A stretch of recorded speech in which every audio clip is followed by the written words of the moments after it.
참소망의 새 아침이 밝았습니다. 2022년 10월 6일 목요일 새벽기도회를 시작하도록 하겠습니다. 다 같이 찬송가 279장을 찬양하시겠습니다.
오늘 하나님께서 저희들에게 주신 말씀은 사무엘하 12장 1절에서 15절 전반절까지입니다.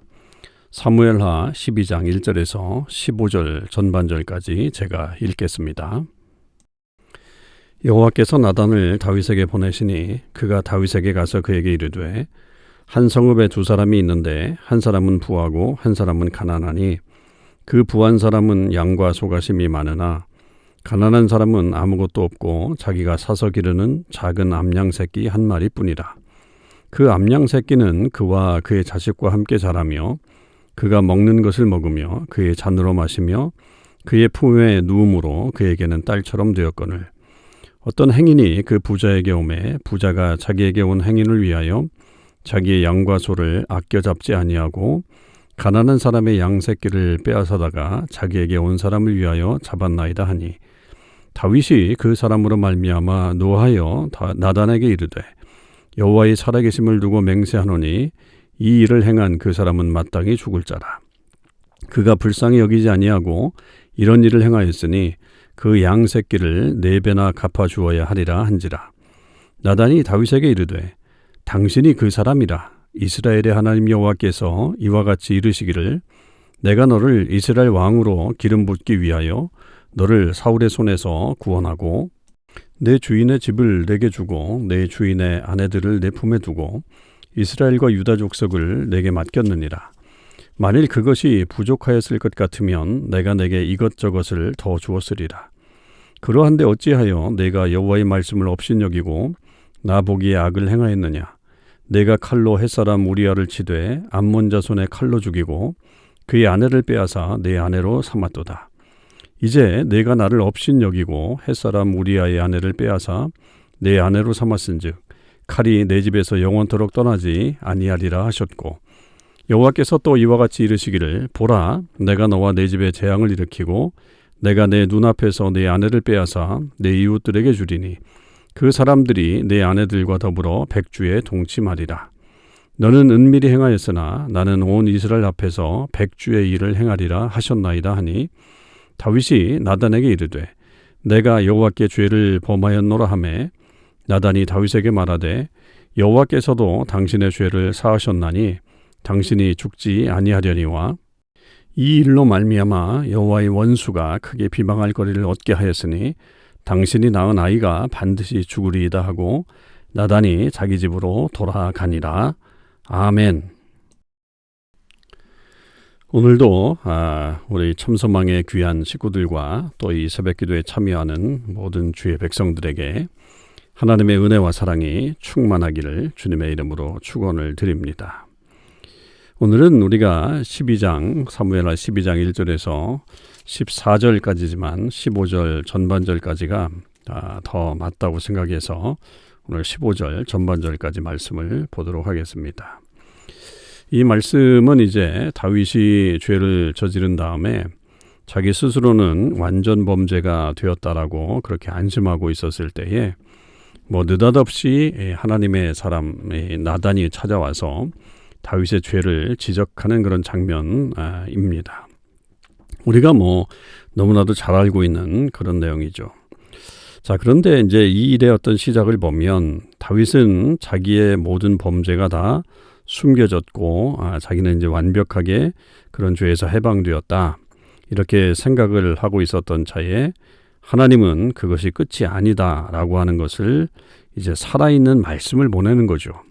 그 말씀을 잊어버린 다윗에게 살아있는 하나님의 선지자, 즉 하나님의 말씀을 대언하는 그런 사람을 보내게 됨으로 인해서 그 죄를 일깨우고 다시 하나님 앞에 설 수 있도록 만들어주는 그런 또 한쪽으로 보면 은혜, 또 한쪽으로 보면 또 그 죄를 드러내시는 하나님의 심판, 이런 것들이 같이 나타나는 구절입니다. 자, 그런데 나단이라고 해서 이 왕 앞에 가서 왕의 잘못을 지적하는 것은 쉬운 일이 아닙니다. 아무리 하나님의 사람이라고 할지라도 당시의 최고의 권력자인 다윗 앞에 나가서 그의 잘못을 지적하다가는 결국은 목숨이 온전치 못할 것이 분명하기 때문입니다. 그래서 이 나단은 다윗에게 찾아가서 우리가 잘 아는 대로 그냥 직설적인 이야기를 하기보다는 다윗 스스로가 그것을 깨달을 수 있게끔 하는 하나의 이야기를 전해줌으로 인해서 그렇게 다윗의 마음을 또 드러내고 또 다윗에게 스스로 깨달을 수 있는 그런 시간들을 허락해 주는 것을 볼 수 있습니다. 여러분, 성경에는 이런 어떤 이야기들이 종종 나와요. 그 이야기들을 통해서 어떤 분명한 메시지를 전달하려고 하는 그런 의도가 많이 담겨져 있죠. 그러니까 고대의 어떤 그런 사람들에게 얘기하는 어떤 방식 중에 하나가 바로 이런 이야기를 통해서 그 사람들 스스로가 깨닫게 하는 거죠. 근데 사실 이런 비유들이 이렇게 잘 깨닫지 못하는 경우들도 꽤 많아요. 가령 예수님 시대에도 예수님이 많은 비유를 말씀하셨잖아요. 근데 그 비유를 말씀하셨음에도 불구하고 제자들조차도 그 비유가 무슨 의미인지를 알지 못해서 나중에 제자들이 예수님에게 조용히 와서 그 의미가 무엇이냐 이렇게 물었던 것들도 있었던 것을 우리는 성경을 통해서 봅니다.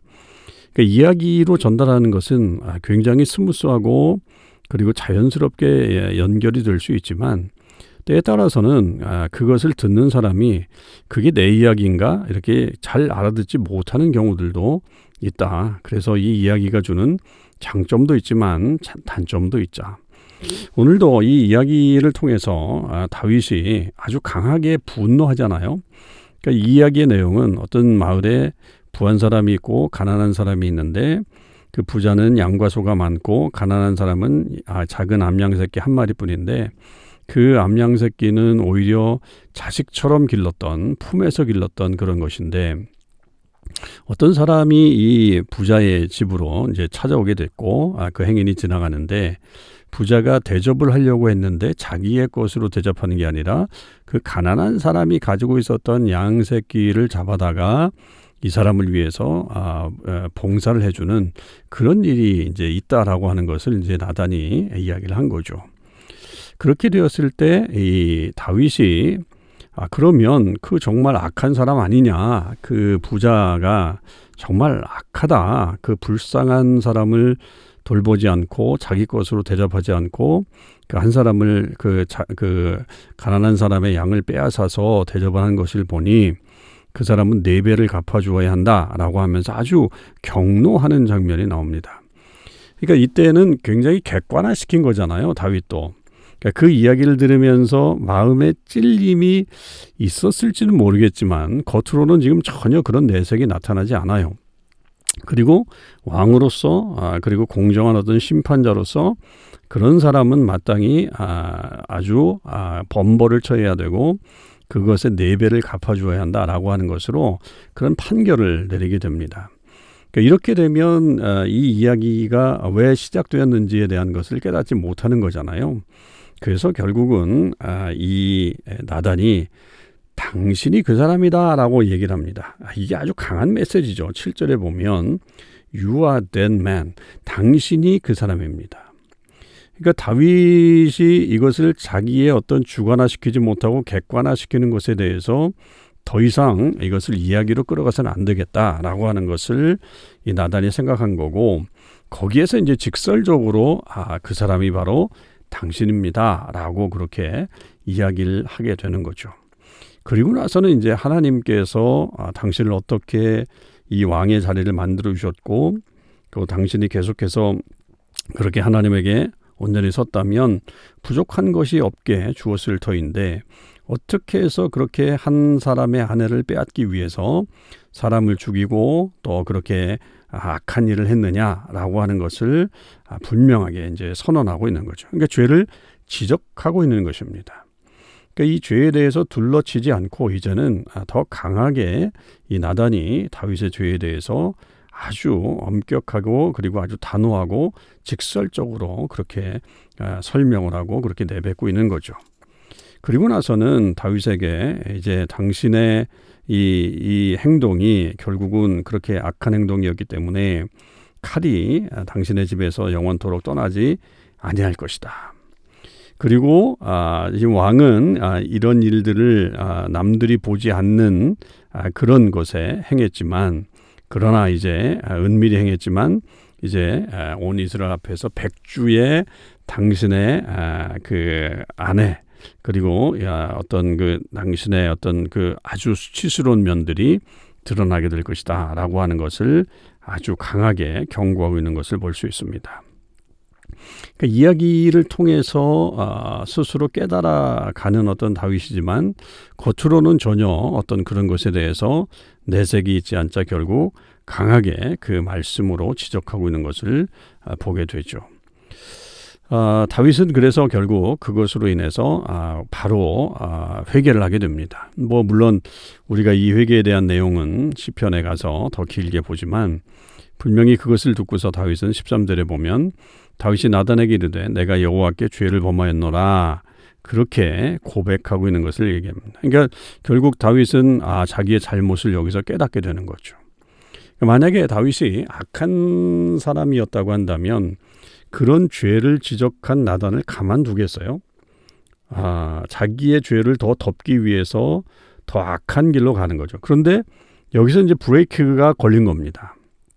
여러분 여기까지만 해도 다윗의 어떤 이런 위대함과 그리고 이 다윗의 어떤 경건함을 볼 수 있는 장면입니다. 사람이 한번 죄를 짓기 시작하고 그 죄가 계속적으로 연결이 돼서 더 악한 죄를 만들어내면 끝까지 가는 것이 어떤 사람의 속성이죠.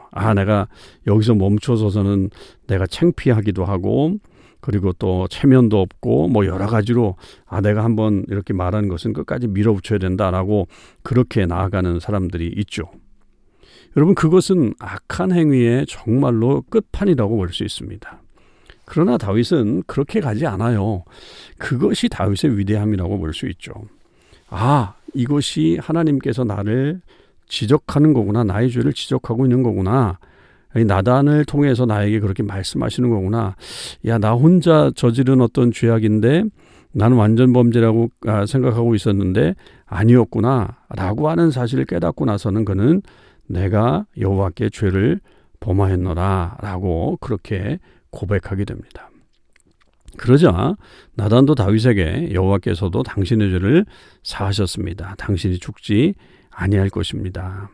그러나 그것에 대한 어떤 결론으로 당신이 낳은 아이가 반드시 죽을 것입니다 라고 하는 아주 비참한 결과는 분명히 나타납니다. 그러니까 죄의 용서함을 받지만 그 죄의 어떤 대가는 치르게 해놓죠. 그건 이제 우리가 내일 말씀을 통해서 보게 됩니다만 하여튼 그런 모습들이 결국은 이 다윗에게 그 보여주었던 다윗이 가지고 있었던 그런 영성이고 그리고 하나님은 또 이 죄에 대해서 아주 엄벌을 하시는 그런 장면들을 우리는 이 장면에서 볼 수 있습니다. 자, 여러분 우리가 이 말씀들을 늘 새기고 있죠. 그래서 어떤 사람들은 죄를 지면 회개하면 돼. 회개하면 하나님 저렇게 용서해 주시고 또 그렇게 하시다. 이렇게 생각하면서 이 죄를 가벼이 여기는 분들이 있을 수 있어요. 여러분 그렇지 않습니다. 하나님은 분명 그 죄의 대가를 찾으시죠. 이 죄의 대가가 우리가 내일 살펴보지만 엄청납니다. 다윗이 겪는 그 아픔이 엄청난 것을 볼 수 있어요. 그러니까 우리가 이 죄에 대해서 아주 단호해야 되고 죄가 지적이 되거나 죄가 발견이 되고 내가 인식이 되면 그 자리에서 스탑해야 합니다. 그 자리에서 멈춰서야 합니다. 그렇지 않고 계속해서 가면 여러분 그것은 구제받을 길이 없어요. 더 이상 거기에 대해서 우리가 하나님 앞에 어떻게 이렇게 용서받을 수 있는 그런 길이 없는 거죠. 멈춰서라고 하는 그런 사인이 우리에게 보일 때가 있습니다. 그럼 우리가 운전을 하다가도 스탑 사인이 있으면 서야 되잖아요. 근데 그 스탑 사인이 있는데도 불구하고 서지 않고 막 가면 어떻게 돼요? 사고가 나거나 아니면 벌점이 날라오죠. 카메라가 있었으면 벌점이 날라옵니다. 엄청나죠. 그 스탑 사인에서 서지 않고 가는 것은 벌점도 크고 그리고 또 벌금도 많아요. 여러분 우리가 서야 할 곳에서는 분명히 서야 합니다. 특별히 죄악이 발견되고 그 죄로 말미암아 우리의 어떤 삶이 정말로 더 험악한 길로 가고 있다라고 한다면 여러분 분명히 거기서 멈춰서고 주님께로 돌아와야 합니다. 그게 바로 회개죠. 회개는 그냥 내가 잘못했구나 생각하는 게 아닙니다. 거기서 돌아서야 합니다. 180도 돌아서야 되죠. 그래서 다시 그 길로 돌아가야 하는 것입니다. 우리의 삶에 그런 회개의 은총이 있기를 바라고 다시 하나님의 사랑과 또 하나님의 은혜를 입는 우리의 잘못이 다시 회복되는 그런 역사들이 있기를 바라고 또 우리가 무엇보다 먼저 죄의 길에 들어서지 않는 또 귀한 삶을 사실 수 있기를 바랍니다. 기도하시겠습니다. 하나님 아버지 감사합니다. 오늘도 저희들 하나님의 귀한 사랑으로 이 하루를 살게 하셨습니다. 아버지 하나님 혹여 우리 안에 잘못된 것은 없는지 우리 삶이 잘못된 방향으로 가고 있지는 않는지 늘 돌아보기를 원합니다. 아버지 그것이 혹여 또 우리의 죄악 때문에 또 우리에게 좋지 않은 일들이 벌어지고 또 하나님의 말씀을 통해서 우리 안에 그런 죄에 대한 지적이 일어나게 된다면 하나님 그 자리에서 멈춰 설 수 있는 은혜를 허락하여 주시옵소서. 다윗은 그것을 알지 못하다가 그것을 짐짓 억누르고 있다가 하나님의 말씀이 주어졌을 때 결국 그는 그 자리에 멈춰서고 회개했던 것을 볼 수 있습니다. 저희들에게도 하나님 그런 마음을 허락해 주시고 또 회개하는 마음으로 하나님 앞에 온전히 서서 주의 더 큰 역사를 만들어갈 수 있는 주의 백성들 되게 하여 주옵소서. 그 이전에 우리가 죄악에 빠지지 않도록 하나님 늘 지켜주시고 하나님의 은혜로만 살아갈 수 있도록 역사하여 주시옵소서. 오늘 하루 주께서 함께 하시기를 간절히 원하며 우리 주님 예수 그리스도의 이름으로 기도하옵나이다. 아멘. 성도 여러분, 오늘 하루도 주님의 은혜 안에서 승리하시는 삶을 사실 수 있기를 바랍니다.